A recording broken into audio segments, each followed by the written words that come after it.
ఈరోజు గౌరవనీయులు ఎమ్మెల్యే దగ్గుపాటి ప్రసాద్ గారిని అనంతపురం నియోజకవర్గంలో ఏదో విధంగా ఆయనకు అనవసరంగా ఆయనకు సంబంధం లేని విషయాలు కూడా ఆయనకు అంటగట్టడమే మాజీ ఎమ్మెల్యే అనంత వెంకటరామరెడ్డి గారు 50 డివిజన్ కార్పొరేటర్ శేఖర్ బాబు గారు కుట్రలు పన్నుతున్నారని చెప్పడానికి ఇది ఒక నిదర్శనం.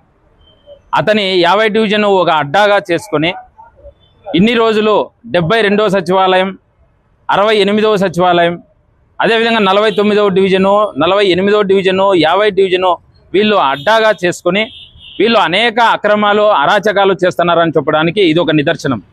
ఆయన సామాజిక వర్గానికి చెందిన ఈ ఒక వ్యక్తిని ఈరోజు సచివాలయంలో సచివాలయ ఉద్యోగస్తులు చేయవలసిన పనిని వీళ్ళతో వాళ్ళ అనుచరులతో చేయిస్తున్నారంటే ఎంత దారుణమో ఈ 50 డివిజన్ ప్రజలందరూ ఆలోచన చేయాలని చెప్తున్నాం.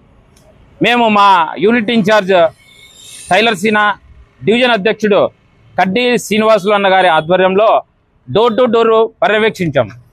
ఈ పింఛన్ల పర్యవేక్షణలో వెళితే లక్షాధికారులు నెలకు లక్షల రూపాయలు బాడిగలు తీసుకుంటున్న వాళ్ళు, కోటీశ్వరులకు కూడా పింఛన్లు వచ్చినాయి. కానీ పూరి గుడిసెలో ఉండి వాళ్ళు నిజమైన అర్హులై ఉండి కూడా వాళ్లకు పింఛన్ రాలేదు. వీళ్ళు చేస్తున్న అక్రమాలు ఏ విధంగా ఉన్నాయంటే సదరం ఓపెన్ అయితేనే దానికి ఒక అమౌంట్ ఫిక్స్ చేసి ఈ అమౌంట్లో అతని సామాజిక వర్గానికి చెందిన వాళ్ళతో కొంచెం ఇప్పించుకొని మిగతాది వాళ్ళు తీసుకోవడం. ఇట్లా రేషన్ కార్డుల్లో కానీ, పెన్షన్లో కానీ, సదరంలో కానీ, ఇంటి పట్టాల విషయంలో కానీ ఎవరైతే పేద ప్రజలు వీళ్ళకి చేతులు ముడుపులు పెడతారో వాళ్ళకే పనులు చేస్తారు తప్ప మిగతా వాళ్ళకి చేయరు. ఇప్పుడు మా బూత్ ఇన్ఛార్జీలు, మా యూనిట్ ఇన్ఛార్జీలు కష్టపడి ఇక్కడ పనిచేస్తున్నారు. ఓటర్ వెరిఫికేషన్ చేస్తే దగ్గర 476 ఓట్లు వాళ్ళ అడ్రస్లు లేవు. ఒకే డోర్ నెంబర్ ఉన్నాయి. ఒకే డోర్ నెంబర్తో దాదాపు 30 ఓట్లు ఉన్నాయి. ఈ విధంగా అనేక అక్రమాలు ఈ డివిజన్ ఒక అడ్డాగా చేసుకున్నారు. ఇప్పుడు గౌరవనీయులు మాజీ ఎమ్మెల్యే అనంత వెంకటరామరెడ్డి అన్న గారు కూడా డివిజన్లో ఇటువంటి వారినందరినీ ప్రోత్సహించుకుంటా నిన్ననే చూసాం.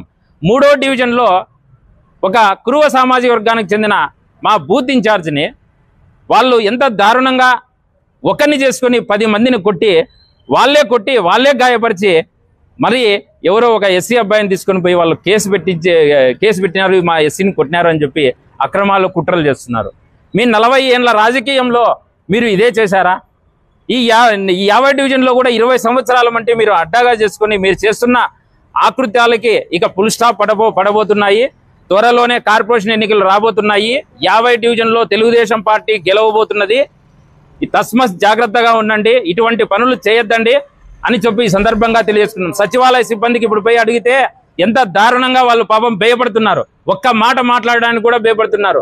సచివాలయాలన్నీ ఆయన అడ్డాగా చేసుకున్నాడు. అనేక అక్రమాలు, అనేక అవినీతి, అనేక రకాలుగా వేధిస్తున్నారు. ఎవరైనా తెలుగుదేశం పార్టీ ఉంటే వాళ్ళని భయపెట్టిస్తున్నాడు.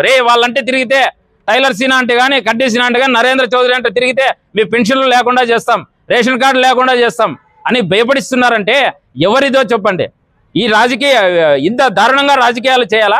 ఏమన్నా చేసేది మేము ఏమన్నా ప్రశ్నిస్తే దగ్గుపాటి ఎమ్మెల్యే ప్రసాద్ గారు ఎక్కడి నుంచో వచ్చాడు, అవి చేశాడు, ఇవి చేశాడు అని చెప్పి ఆయన మీద బురద తల్లడం తప్ప మీరు ఏం చేస్తున్నారని చెప్పి సందర్భంగా తెలియజేసుకుంటున్నాను.